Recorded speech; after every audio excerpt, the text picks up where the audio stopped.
Speaking in the House of Commons this week, the UK Secretary of State for Women and Equalities, Kavanagh, said the following.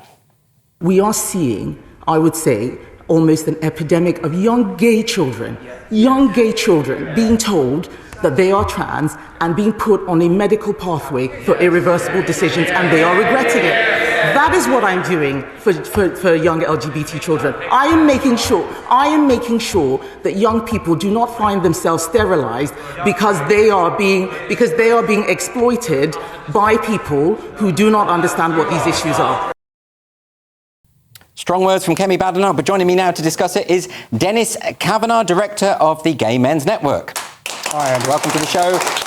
It is very refreshing to hear a Member of Parliament stand up in the House of Commons and say this, because the debate has been silenced on this for so long, hasn't it? Well, that's right. As you probably know, Andrew, in 2015, when Stonewall adopted extreme gender identity ideology, they also adopted a tactic which they called no debate. Yes. And it's as simple as it sounds. It meant that they would present a series of extremist demands and absolutely not debate any policy, any proposition. And woe betide anyone who challenged them. They would be cancelled, they'd be called transphobic, they'd be called bigots. No debate died in the House of Commons on Wednesday of this week. And as I wrote this week, the last rites were administered by Kavanagh.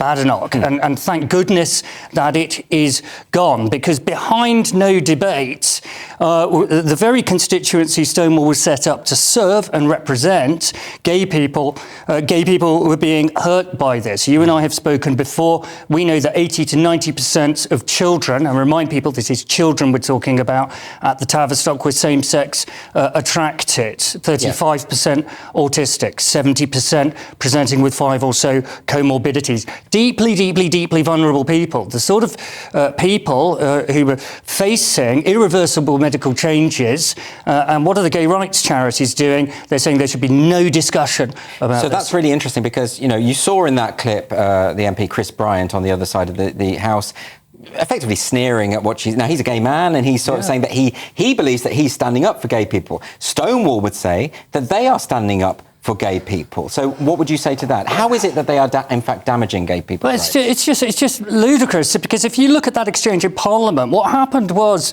the Secretary of State for Women and Equalities, Kavanagh, made a series of very sensible points about what's going on in gender medicine. I want to emphasise, this isn't party political. She herself said this isn't a left-right issue.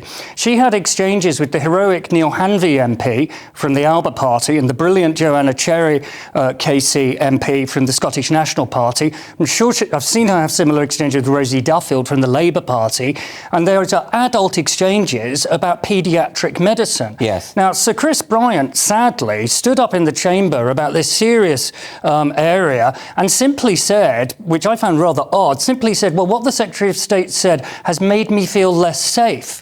That's extraordinary for a grown man to be saying that across the floor of the chamber. It's embarrassing to me to hear a gay man say it. And how does he might feel less safe. We can't talk about his emotions, I suppose. But what about the gay people, gay young children who are being fast-tracked onto medication because they're not the norm? Yeah, what a very good point. You want to talk about safety, Sir Chris Bryant. Let's talk about the safety of Keira Bell. Now, the Secretary of State spoke to Keira Bell. Keira Bell was a lesbian, a detransitioner who was so badly hurt by gender medicine at the Tavistock. She mounted a remedy in judicial review in 2020. If we're going to talk about anyone's safety in this debate, let's talk about the safety of vulnerable young gay and lesbian children, vulnerable autistic children.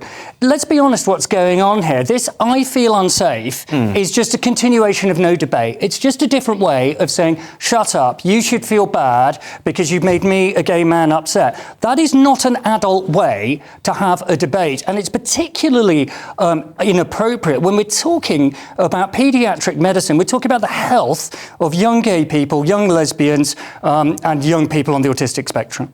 Yes, but the problem is that a lot of gay people, like Chris Bryant, do seem to support these views and do seem to think that anyone who is raising concerns such as yourself is coming from a place of, well, what is it? Transphobia, hatred, bigotry, whatever.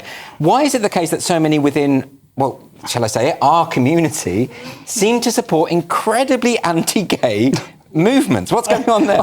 I ask myself this every day because we're all looking at the same evidence, right? Yeah. I've read the interim Cass review where Hilary Cass, quote, spoke to lesbians who reported pressure to trans-identify because they felt they were at the bottom of the heap. Yeah. We've read the Times article. Yeah. You know, there was a dark joke amongst Tavistock staff. Soon there will be no gay people left. We've read the case of Sonia Appleby, the safeguarding lead, who said the malign influence of mermaids was leading to children being fast-tracked to make irreversible medical decisions. So I don't think I really know the answer to your question, Andrew, because we're all looking at the same thing. It's almost like they're blinded by Stonewall briefing sheets, because I hear a continuation of no debate tactics. They won't brook any criticism of what is increasingly being shown to be a global medical scandal. But this is part of a broader problem in our culture, which is now all sorts of political differences and ideological differences seem to be interpreted as a matter of good versus evil. Stonewall has come down and has been, for whatever reason, perceived as being the goodies,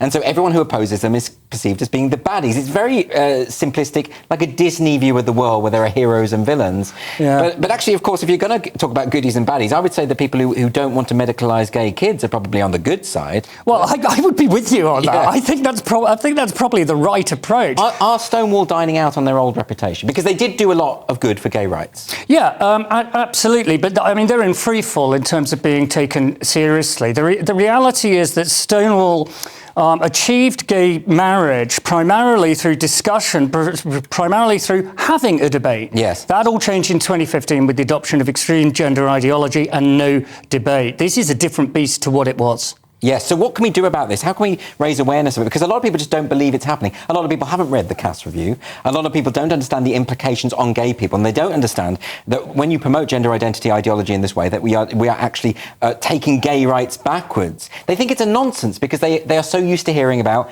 LGBT, that this is one whole thing, one happy family. So how do we change that narrative? What we've got to do is change the discourse, and this week has been a powerful step forward in doing that. Kemi Badenoch said the sorts of things, and so did Neil Hanvey and Joe Cherry in the Chamber of the Commons, that would have got them banned from social media 3 years ago. Yeah. That came off the back of Neil Hanvey MP saying in Westminster Hall there are fears about transing the gay away. The next day there was a constructive and brilliant debate in the House of Lords led by Baroness Jenkin, in which I particularly noted one peer very movingly speaking about the plight of autistic children who, obviously I'm here for gay rights, autistic children are often forgotten in this as well. Because they are disproportionately representing those who go to the Tavistock who have symptoms of gender dysphoria. 35%, Andrew, 35% of the patient cohort compared to 2% in the general population. So I think the answer to your question is we've got to keep spreading the word. We've got to keep changing the discourse. And what happened in the Commons,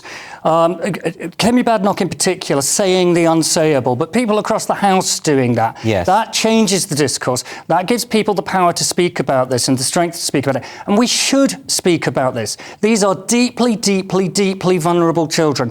2018, Dr. David Bell reported instances of homophobic parents bringing children to the Tavistock to put them on puberty blockers to effectively trans away the gay. We have to have this conversation.